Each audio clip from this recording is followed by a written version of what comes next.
होमनाबादच्या माणिकनगर या दत्तस्थानाची महती श्रीमाणिक प्रभूंच्या मुळेच लोकांच्या ध्यानात आली।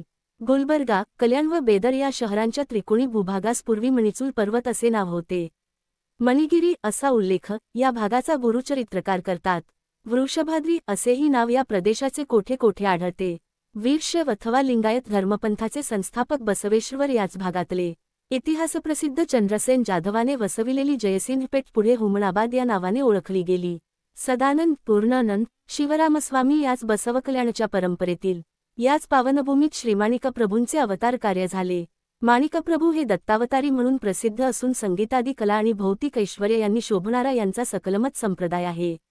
अनेक तीर्थक्षेत्रांची दर्शने घेत घेत प्रभू कल्याणहून मणिचूल पर्वताकडे आले।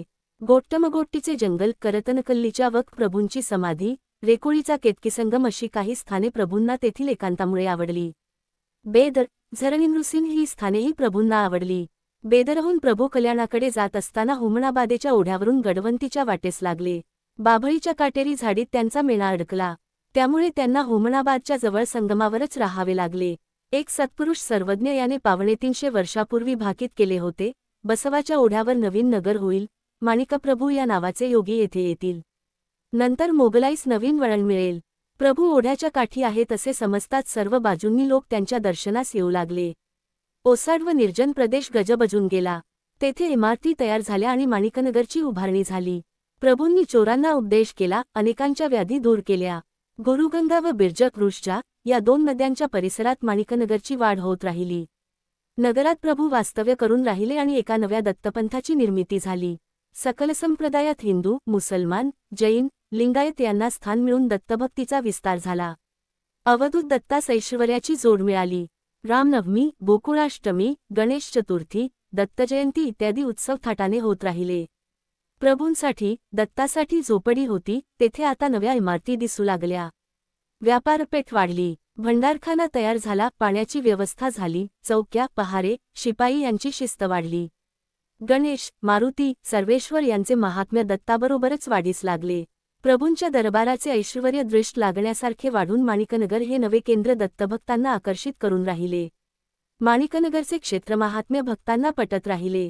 काळभैरवरूपी कालाग्निरुद्र, मारुती, दंडपाणी सर्वेश्वर, काशिकारूपी महादेवी, निरालम गुहेतील महालिंग, मधुमती व्यंकम्मादेवी, विरजा, गुरुगंगा संगमाचे मणिकर्णिका स्थान, कैलासमंडप, वीरभाद्र, भुवनेश्वरी भवानी, संगमेश्वर, श्रीमाळसा, मार्तंड भैरव, श्रीचक्रेश, दादा महाराजांची समाधी, महामया, श्रीबयांबा, अखंडेश्वर, श्रीविठ्ठल, श्रीनागनाथ, श्रीप्रभूंचे मंदिर अशा अनेक देवदेवतांनी हे स्थान समृद्ध बनले आहे। सोलापूर हैदराबाद बसमार्गावर हुमनाबाद या तालुक्याच्या ठिकाणापासून 1 किलोमीटर अंतरावर माणिकनगर हे क्षेत्र आहे। कर्नाटक राज्यात हे क्षेत्र येते। सकलमत संप्रदाय संस्थापक दत्तावतारी सिद्धपुरुष श्री माणिक प्रभूजी यांची ही कर्मभूमी आहे। रामनवमीच्या दिवशी सव्य सद्गुरू दत्तप्रभूंनी बयाबाईंना, माणिकप्रभूंची आई, दृष्टांत देऊन मी तुझ्या उदरी पुत्ररूपाने जन्म घेईल असा आशीर्वाद दिला। 22 डिसेंबर 1817 साली मार्गशीर्ष शुद्ध चतुर्दशी, दत्त जयंतीच्या दिवशी बसाव कल्याण जवळील लाडवंती या गावी श्री माणिकप्रभूंचा जन्म झाला।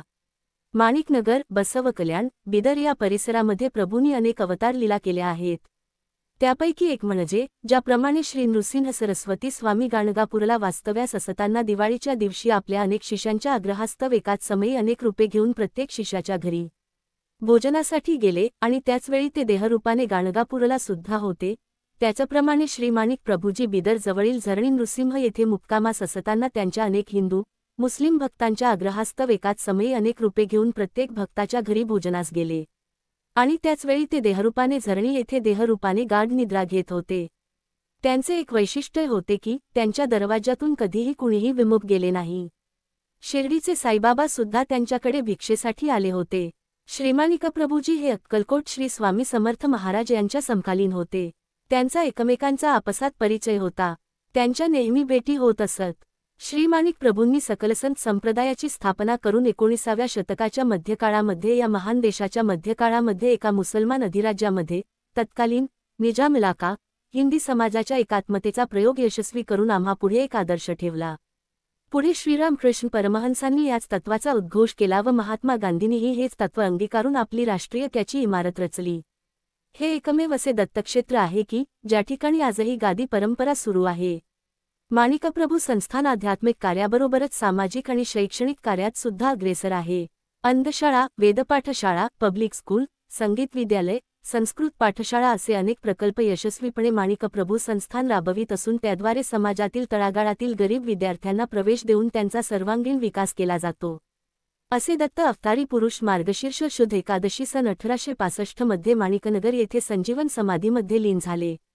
हे क्षेत्र सोलापूर पासून 140 कि.मी. अंतरावर आहे. गुलबर्गा, बिदर या जिल्ह्याच्या ठिकाणापासून हुमानाबादसाठी, माणिकनगरसाठी नियमित बससेवा आहे. बिदरपासून 40 कि.मी. आणि गुलबर्गापासून 65 कि.मी. अंतरावर हुमनाबाद माणिकनगर आहे. या ठिकाणी राहण्यासाठी भक्तनिवास असून दुपारी 1 वाजता महाप्रसादाची सोय आहे. श्री गुरुदेव दत्त.